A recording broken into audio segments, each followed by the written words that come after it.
Hey guys, welcome back to another Let's Play Legend of Zelda Wind Waker, and we are going to finish this temple, but it's going to be an abnormally long part. I'm sorry. This is the makeup for the upload that I forgot to do yesterday, but anyways, you can actually use the light to stun zombies, or the undead, but whatever they're called, but what I was doing there is I thought it'd actually kill them, so that's why I'm taking more time than necessary. So I thought the light would actually end up killing them, but it doesn't, which sucks. But that's nothing to complain about. It at least stuns them so they don't stun you, if that makes any sense at all.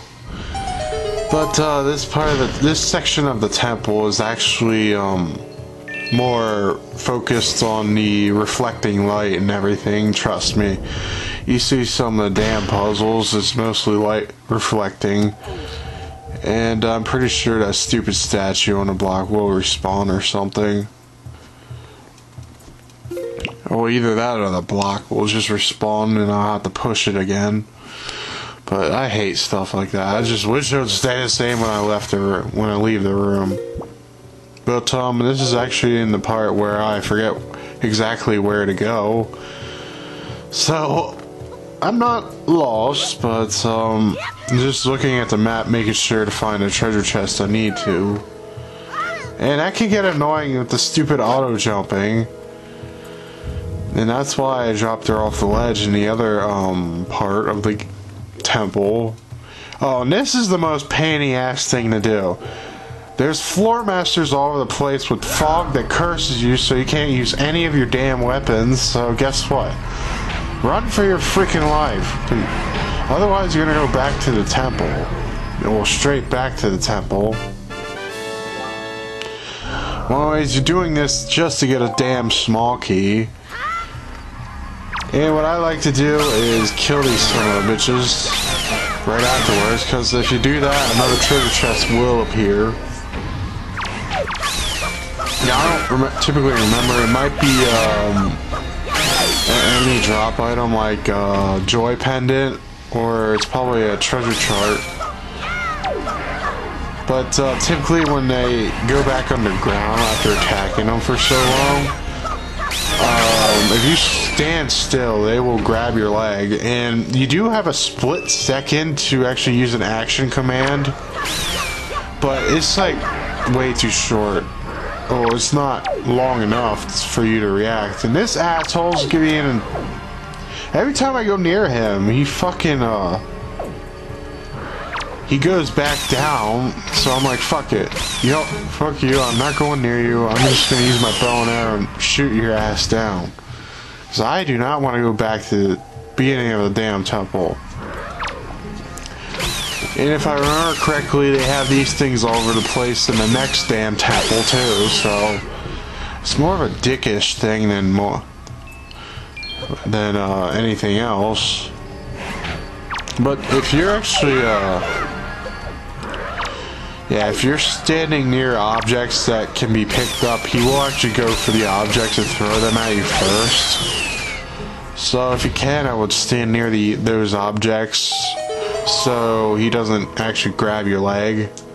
But that's just me. You can actually take several approaches. You can actually throw a bomb at him and he'll catch it, but you have to be really precise timing to actually hurt him with the bombs.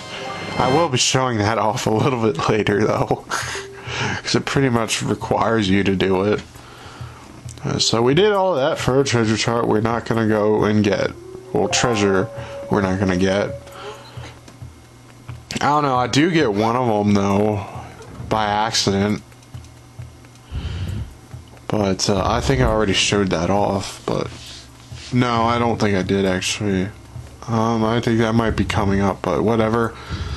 So, yeah, mainly in this part of the temple, they throw these freaking sections at you where you have to walk through the damn cursed fog. And this is the part where I show you they'll catch the bomb, but I don't know why, but it missed that time. I think I was too far away. I don't know what's up with the program. And actually, the bombs actually will get rid of the fog for an instant. So you might want to use them to prevent you from getting cursed, but the fog will come back right away, which is somewhat annoying. That's how I typically like to handle them assholes, is like... But I like to handle the first ones like that, but the second one, you might as well just run past it. I mean, seriously, like what I'm doing right now, you just run right past it as quick as you can. That's the only thing you can do. But right now you need to push this, or pull this mirror into this little indent. Then use the fire arrows to actually hit the switch. But there's hidden goodies behind the fire arrows. I mean the curtain, the red curtains up there. But they usually contain rubies and magic jar, and that's basically it. So there's nothing really special about it. You don't really need to go after these ones. Or they get to contain joy pendants, which I do need. Like I said, it's been like a month since I've actually recorded this, so... And just ignore that idiot. He's not worth it. But, yes, I'm sorry for not uploading anything yesterday. I was trying to work on my Tales games. I'm working on Symphonia 2. No, it's not actually called that. It's called Tales of Symphonia, Dawn of a New World, but it's the Wii version. The one that everybody doesn't really like, but... Fortunately, I don't own the original, so...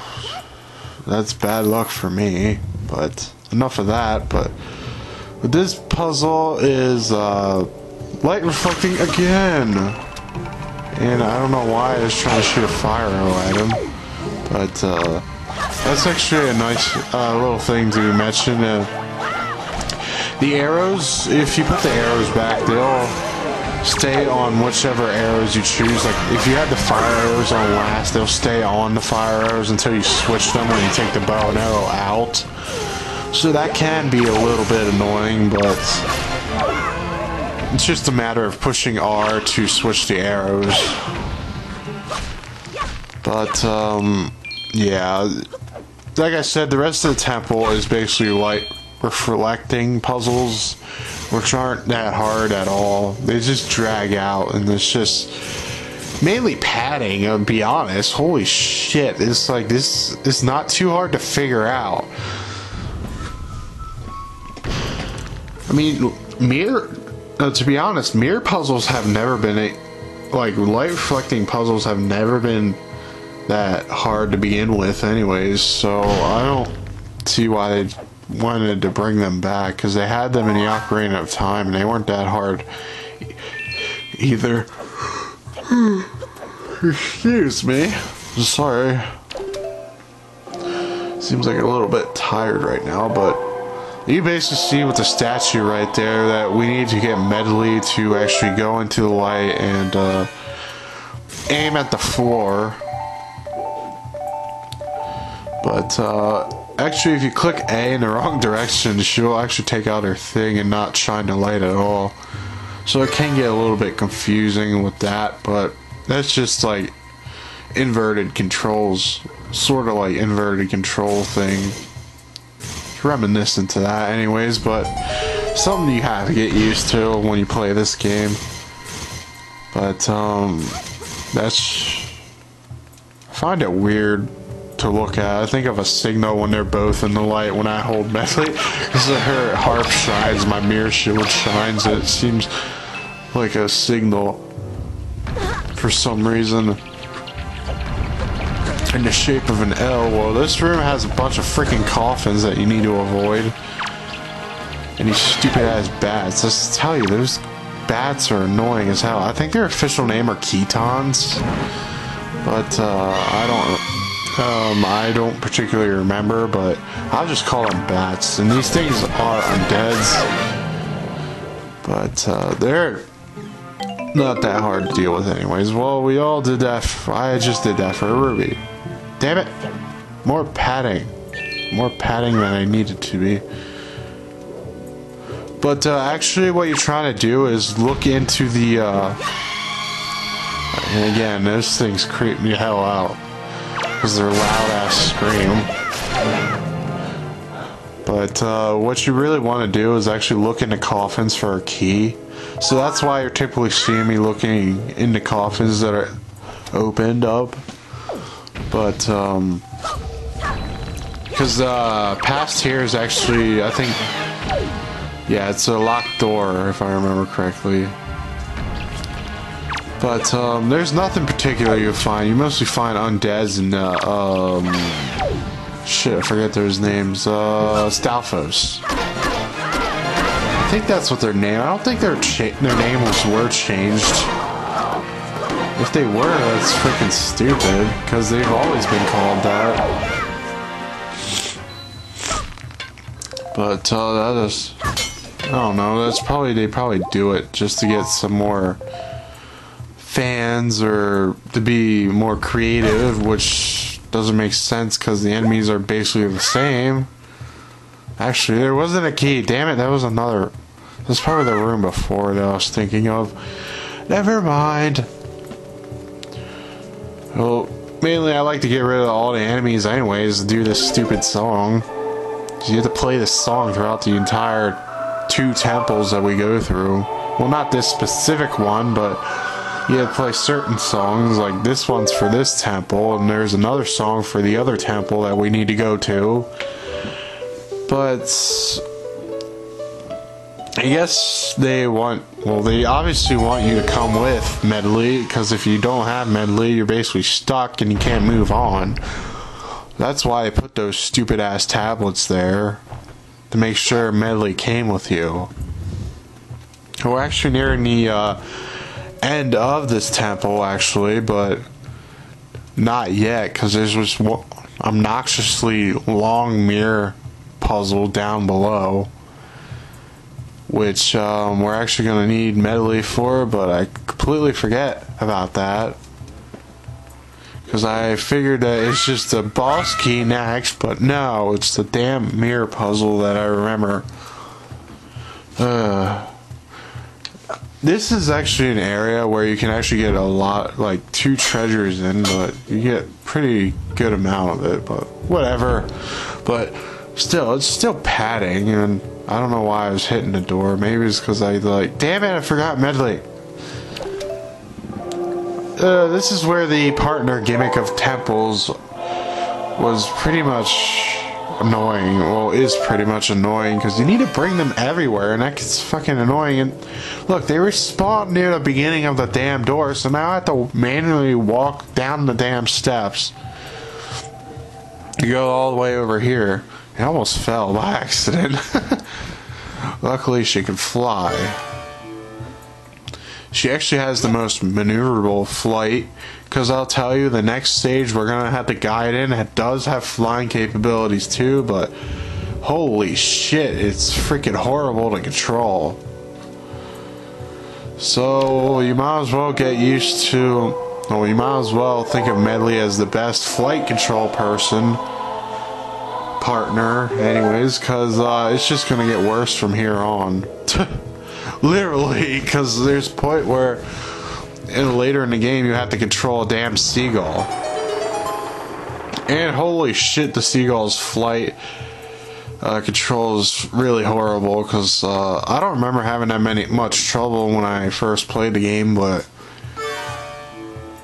what you have to do with the seagull is actually hit multiple switches. And yes, you guys, the newcomers, new players hearing me commentate through this are probably like, why, you control a freaking seagull? Yes, you have to do that with a puzzle. It's those pears that I bought in the beginning of the game. If you use them near seagulls, the seagull will swoop down and eat it. Then you temporarily be able to control seagulls.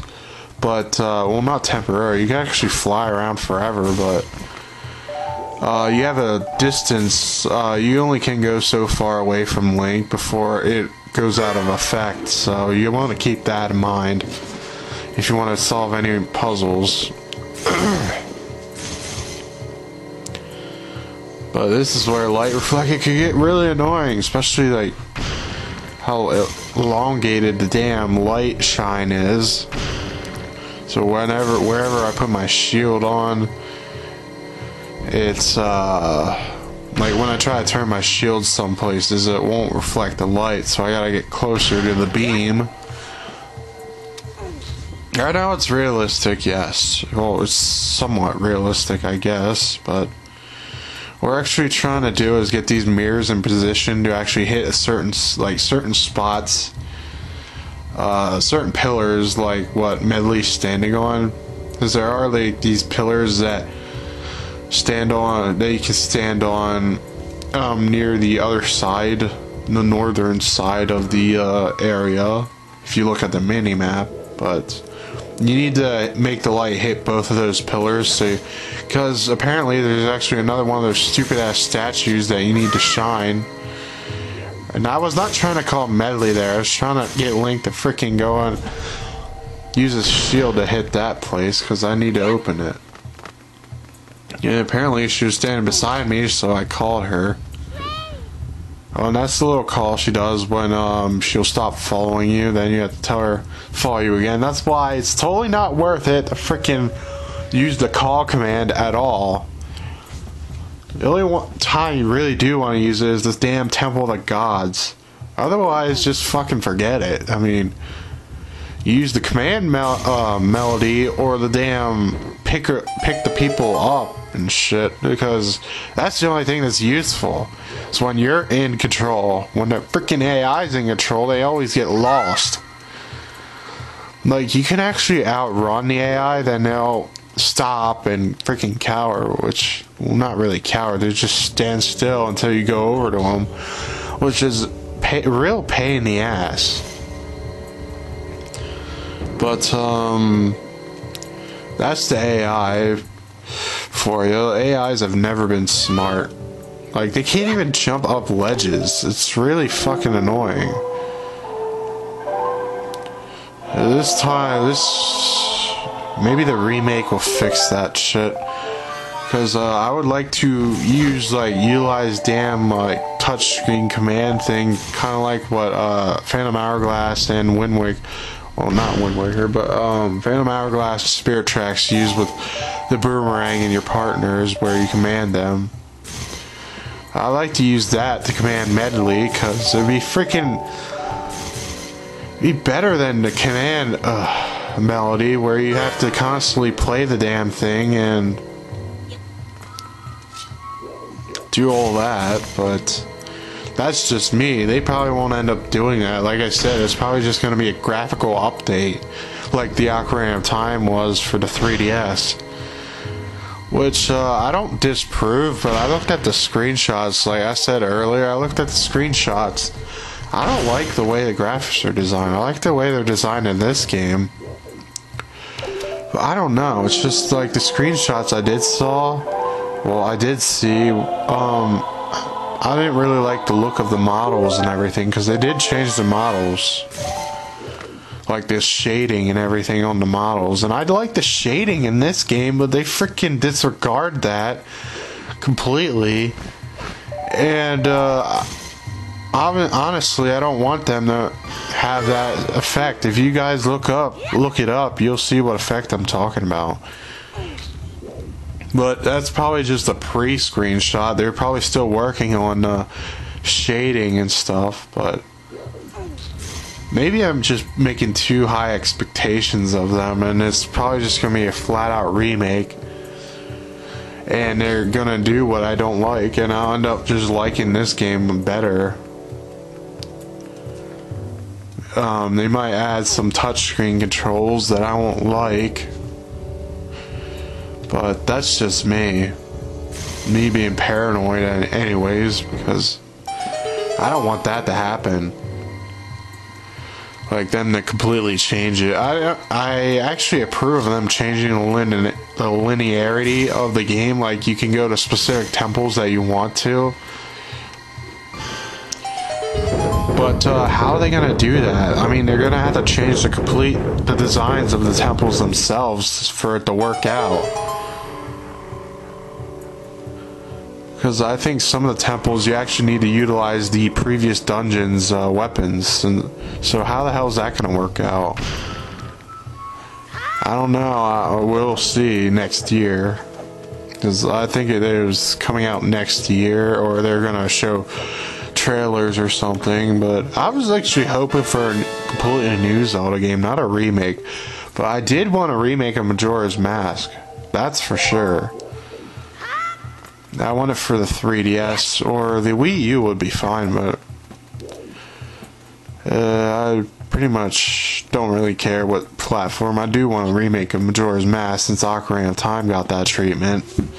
It'd be pretty kick-ass if they did make it for the Wii U. I'd be like, that'd be freaking awesome. I'd definitely buy the game, and if they added some new features and everything, added new temples, that would be awesome too. But I don't know, with remakes, besides what Persona 4 did, remakes typically don't change the damn well, actually, never mind, Persona 4 didn't change them either, but some remakes, I think, should actually have bonus dungeons that you have to go through, because the graphical update just, even though it makes the game look a lot better,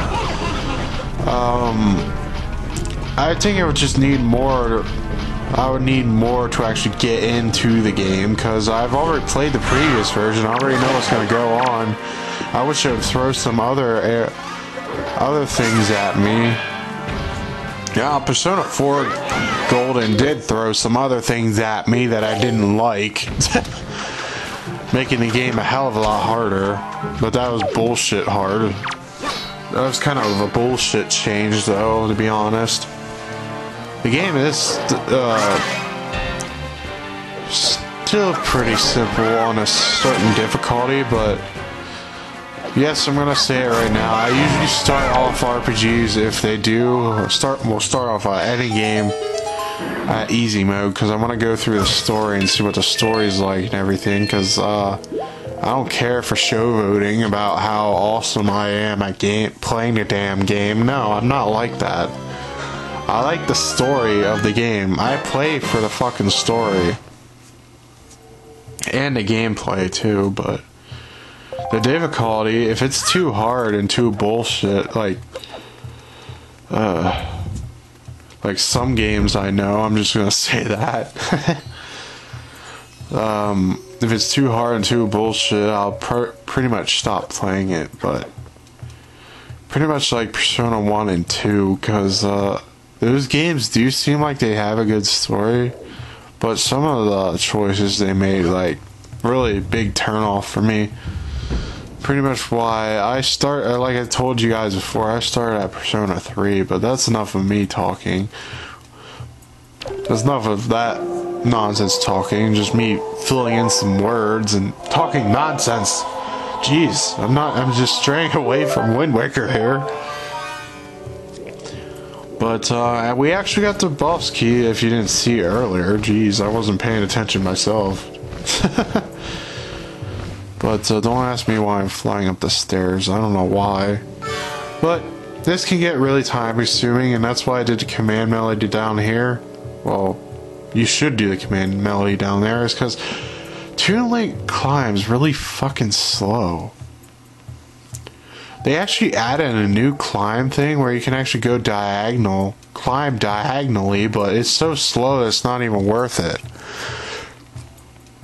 So you might as well just climb straight up.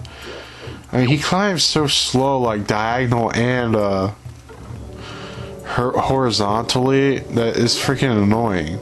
Right here, what you want to do actually is jump with melee. Use the auto jump fly thing that you guys have.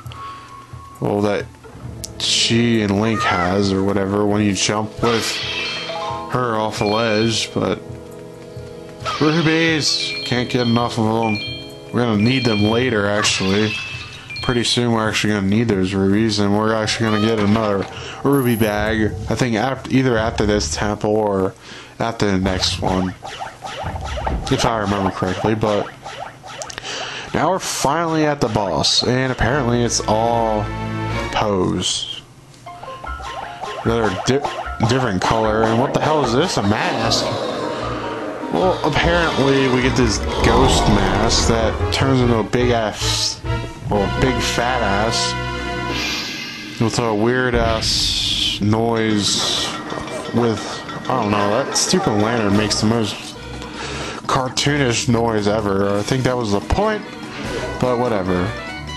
Now this is where the meter shield can get really annoying, because it's actually inverted. You need to push down to aim up. You actually want to shine him, turn him into his physical form, and when he actually falls, when his fat ass falls on the ground, pick him up, throw him into the spiked walls. I mean the spiked pillared walls.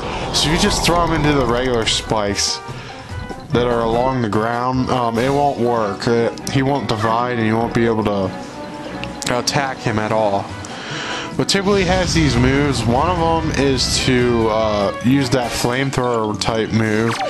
The other one is that he'll, how do I put this? He'll create a whirlwind that will, well, he'll suck in air, then he'll create a whirlwind and push you towards the spikes on the wall to damage you.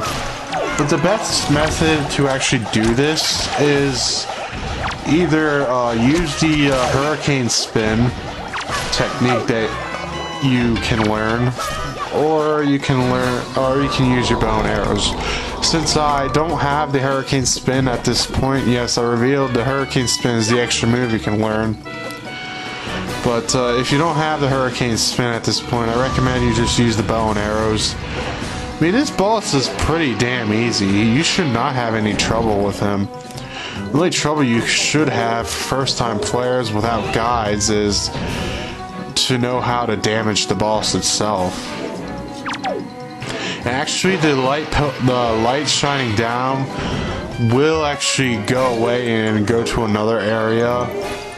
So you want to keep that in mind, that the light will not stay in the same area forever. It'll actually change its will freaking change the areas it will shine at. However that works. I don't know how the hell that works.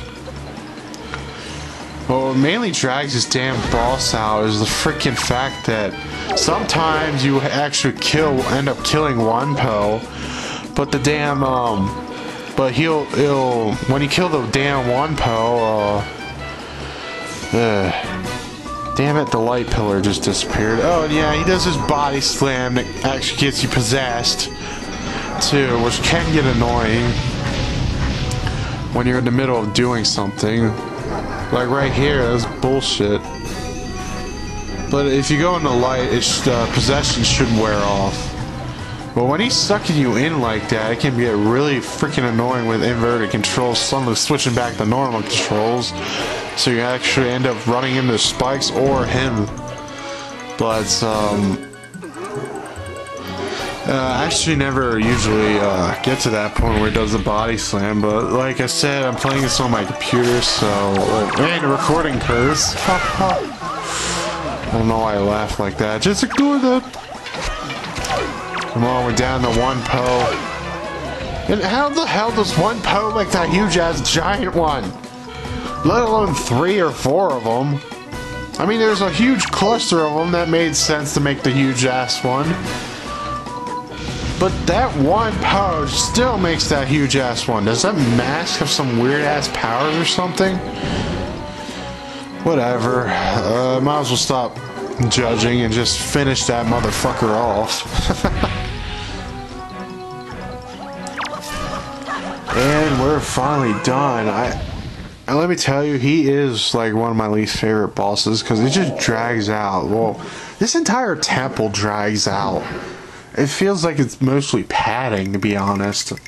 That's why I basically don't like this temple. It's like pretty dull to look at. And it's mirror gimmicks that have already been done in Majora's Mask and Ocarina of Time. So the mirror gimmick's getting pretty damn old by now, and thank God they get rid of it in the later Zelda games. Because it got freaking old. I know, like, 3D, like, was a huge thing back then, but it's not really that big now. I mean, it's pretty much expected of almost every game released.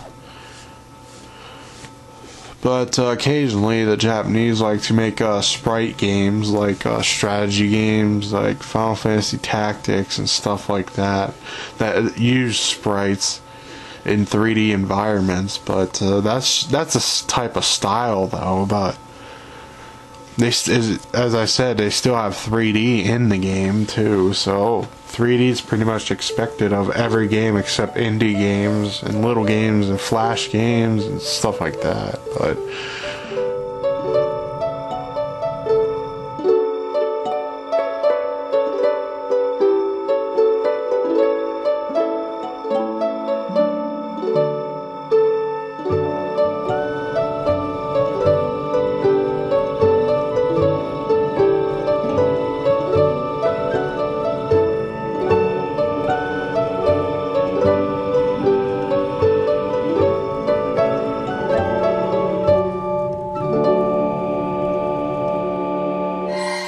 and okay, guys, well, we finally got to this area. Medley played her little song, and since they did that, half of the Master Sword's power has been returned.